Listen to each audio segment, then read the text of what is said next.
Hello and welcome. In this video, I have added some more dashboards to this sheet and I wanted to show you real quick. This version has a couple of more sheets that will give you a different view.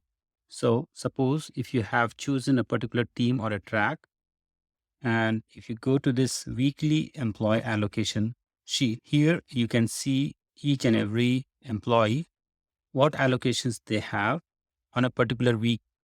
So you can see that as a weekly view of all the employee that are allocated from that particular team that you've selected in the dashboard. In this dashboard, whenever you select that project team, it will show you each and every employee and their allocation. So in this case, you can see this employee has only one project is getting allocated into this particular week. But if you see that in this week, there are certain different projects allocated to those employees. So here you see that it shows all the employees allocation. But if you want to see for a specific employee, you can go ahead and select, suppose, this employee name. If I select that particular person, then you can go back to the sheet and it will refresh to show you the allocation for that particular employee. Even if it does not refresh immediately, you can always click on the refresh all button and in a moment it will refresh and show you the correct allocation based on that employee for that weeks. This will be helpful tool for you to see the employee allocation on a weekly basis. And here you can also do certain other activities where if a person is out of office or on leave for some time, you can add that as a project called vacation or something and then allocate that. So you can see that this person is out of office or on vacation during that time frame. So this is one of the views. The another view is called weekly track or department wise allocation. So here it shows the allocation for the employee on a weekly basis.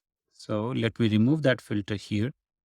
And once I remove that, it will show me each and every allocation based on this track. So if I have selected this track as team 1, and if I go to weekly track allocation and that it shows all the allocations to that particular employees in weekly basis. And again, I think here we also need to go back and refresh all to show the data in a correct selection. Now you can see that here the allocations are based on the employee for each week in that track. So you can say that, okay, in this track, in that particular week, this employee is having complete work, but this employee has just half the work. So that will give you quite a good visual based on your employee department or employee track, you can say. Similarly, you have another sheet that says weekly project allocation. Here you see that how each projects are getting allocated on a weekly basis. So it's a project view on a weekly basis. In this example, I've just selected random projects and the allocations. So you can see that in this month of March, I have just 20 hours allocated to one project. But if you see this other month, you can see that, okay, there are multiple projects allocated. And again, these filters are all dependent on what you select in the dashboard. So everything is linked here. So if I uncheck this or remove this filter, this one will change. So it will show all the allocation across all the projects, across all the teams. So this is another view of seeing how your projects are getting allocated as per the timeline in a weekly basis.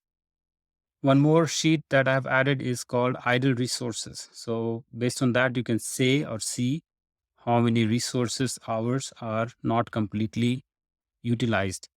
And you can put an over allocation hour limit here. So if your over allocation is suppose 40 hours, anything that goes above 40 will be showing as red, and anything above that number will show as below that number will show as green, and equal to that number will show normal without any colors. So that way you will know that which resources are over allocated, which resources are under allocated during that time frame. And again, this is also dependent on the selection that you do for your filters. So if you remove all the filters, it will show for all the employees across the time that you have selected. And finally, there is a overall page which shows on a different view, but it's almost same data as this one. Here you see each and every employees for different tracks, and you can see that what is the total allocation, whether they're over or under, depending on the selection you make here. What is considered as over and under allocation, it will show up accordingly and the color will change accordingly. So this way you will have one place to see, okay, who all are over allocated, who all are under allocated for your whole portfolio. So that's how it will look like if you unselect anything or everything you wanted to show. This is how it will look like. That should be it. So I will put that as a new version 8 and we'll upload it. So if you have any questions or any concerns with this, you can put your comment and I will take time to review it and respond to this. Thank you everyone for your time and interest. Have a good rest of your day.